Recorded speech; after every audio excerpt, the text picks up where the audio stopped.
If Kenny Pickett can't go, that's not exactly looking great right about now. Who's going to take his place? Good morning to you. Good Wednesday morning. I'm Dejan Kovacevic of DK Pittsburgh Sports, and this is Daily Shot of Steelers. Comes your way bright and early every weekday if you're into hockey and or baseball. I also offer daily shots of Penguins and Pirates, where you found this. Mike Tomlin's press conference yesterday on the South Side was headlined beyond a doubt by the information that Kenny remains in the concussion protocol. That is different from the last time Kenny was thought to be concussed. He immediately was available the next day, the Monday of that week, meaning Kenny was, for interviews, and Tomlin made it very clear instantly that it looked like he was going to be on a trajectory to play the following week. That is not the way this week has rolled out. Kenny was not there on Monday. Well, he was there, but he wasn't available to reporters because of NFL regulations. He's still in the protocol. And then Tuesday comes along, still in the protocol. What does Tomlin expect to do Sunday in Charlotte against the Panthers? That didn't exactly result in a fountain of information flowing from the man. You know, that's what we spent the last 24 hours or so doing, familiarizing ourselves with the here and now with this group, how they're dividing the labor up, how they're leaning on their strengths, what are some of the schematic things they're doing to minimize areas that they want to cover up, and how it's all coming together to produce a product. And who might be his quarterback if Kenny can't go? Yeah, that wasn't a fountain either. You know, I'm going to work both guys this week if given an opportunity, if he's not able to participate. But really, I'm taking it day by day from a quarterback decision-making standpoint. His availability day-to-day is such a key component of it. And so I'm not even looking toward the end of the week. I'm really kind of just looking at what tomorrow looks like. But I got to tell you, pushing for answers like this, hoping for answers like this, feels about as hollow as it can conceivably get for December football, because this team is done as done gets. That's the result of what happened Sunday against the Ravens. For anybody who'd still been clinging to anything related to the 2022 NFL season. And what we're left with now is wondering who's going to start in a completely, really, really close to completely meaningless game, certainly from the Pittsburgh perspective. So who will it be? And I'm tempted to just kind of say who cares, except that I think I kind of, sort of, maybe, possibly, pseudo have an answer to this. What can you expect at Point Park University in downtown Pittsburgh? Respect, rigor, relevance. That's the Point Park pledge. You'll be treated with respect while being challenged and supported academically to graduate with career-ready, relevant skills. Visit pointpark.edu to learn more. Let me start with the who cares component. I say that because I haven't seen anywhere near enough from Mitch Trubisky or Mason Rudolph to say to myself, you know what? They, one or the other, could still be somebody's steady NFL quarterback. I don't feel that. I'd love to be wrong. I really would, especially with stuff like this. I don't like forecasting failure for individuals. But I've never felt that with either guy. I didn't feel it with Mitch when he was in Chicago. I didn't feel it with Mason when he was starting in place of Ben in 2019. And I certainly haven't felt it with either guy based on what we've seen in this calendar year in this setting. Maybe that's unfair to Mitch because he got pulled after 4 games. Maybe that's unfair to Mason, who's never even gotten a snap. Heck, he doesn't even get a helmet. But that is what it is. As the head coach likes to say, you've got to seize your opportunities. They can be few, and they very much can be unfair. That's just the nature of that particular occupation. When you're out there, when you're in that huddle, you've got to understand every single sequence matters. And neither of them's gotten that done. I don't think anybody can argue that. I really don't. I don't think the biggest supporters of Mitch or Mason can say, oh, yeah, but when they've been out there, they've been terrific. They've earned a look. No, if they had, somebody else would have come banging down the Steelers' door when they needed a quarterback. How many teams around the NFL need a quarterback, even just on a given Sunday in an emergency situation, and yet the Steelers are still, months later, sitting on their numbers 2 and 3. There is a reason for that. So who should start in Charlotte? I'll repeat, who cares? However, since the decision might have to be made, the guy that I'm going with is Mitch. Why? This is ice cold, but so be it. He's got a 2-year contract. Mason's on a 1-year contract. It's not more complicated than that for me. Mitch is still offensive team captain, even with Kenny as the starter. So what you're doing by starting Mason ahead of Mitch is you're saying that this completely hollow event is more important to you than other decisions that you've made regarding Mitch being your backup, not just now, but quite possibly next year.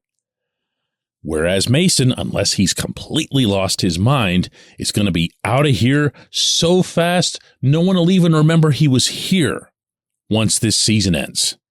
So I'd be going with the guy that I believe has a chance, and a good chance, given that he's signed to a contract, to be back in 2023. Why couldn't or wouldn't they keep Mitch? Well, first of all, even though he's getting the $7 million, that's not exactly a lousy rate for even an NFL backup quarterback when it's in the context of being a backup to a young guy. There's a very plausible chance that Mitch would see action in 2023 for one reason or another. So instead of going on some big search to find another backup and then from there to find a number 3 or to draft somebody or whatever other silliness, Chris Oladokin type silliness might cross anybody's mind, this is the way to go. Mitch has earned being this team's backup. Does that sound like a who cares entry unto itself? Yeah, it kind of does. But then, it's quarterbacks. You can't help but discussing and debating quarterbacks. When we come back, J1Q.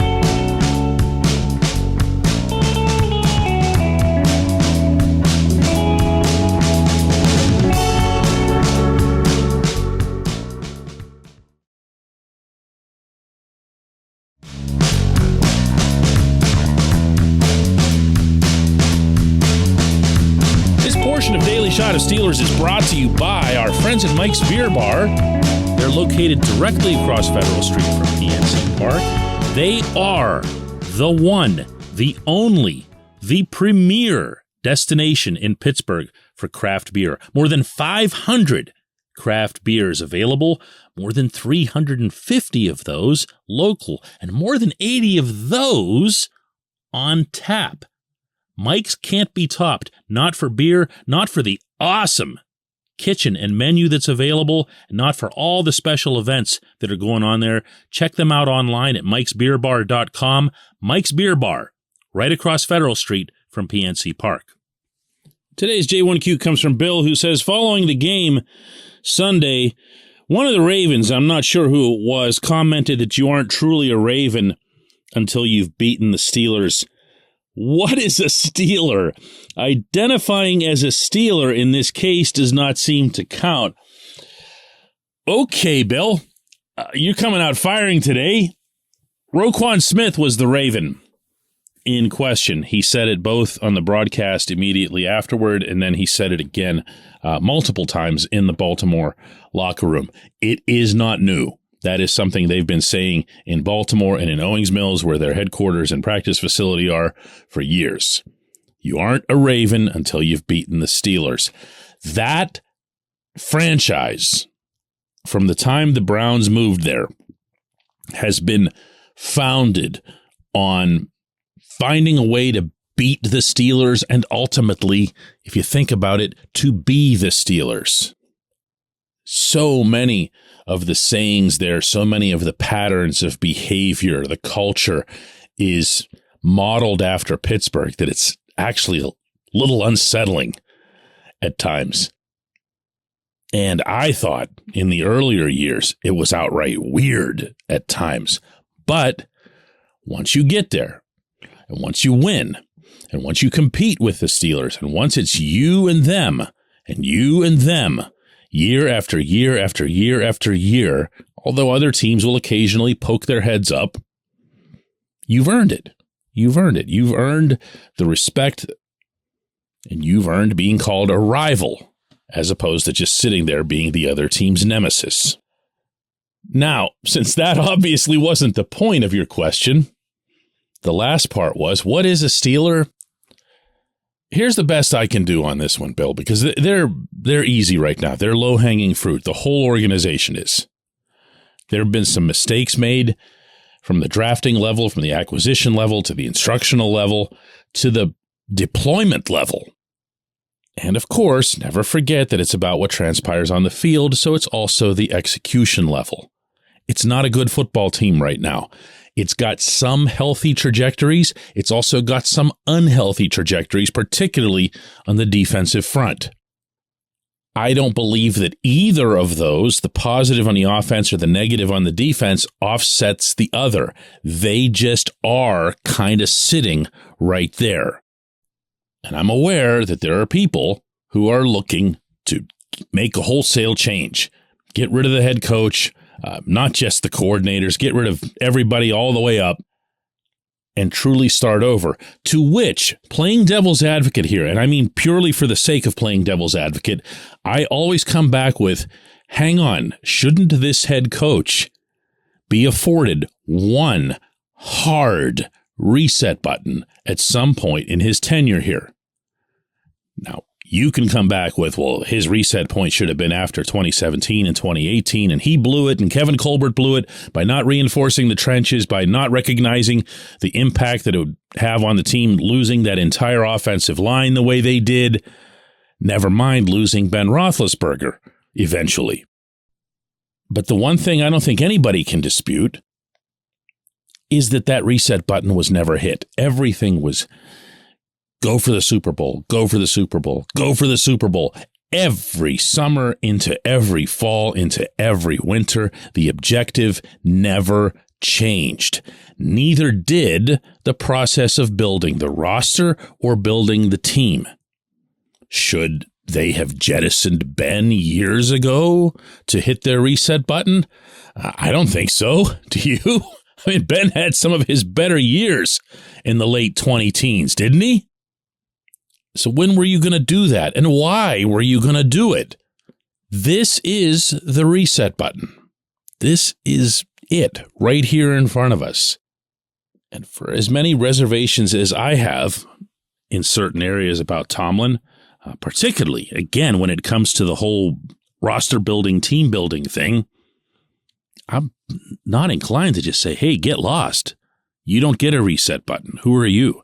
That's just the way I am right now. Ask me again in 3 or 4 weeks, and ask me again after we hear more of what their outlook is toward the coming off season. There's so many questions to be answered. I appreciate this one. I appreciate everyone listening to Daily Shot of Steelers. Let's do another one tomorrow.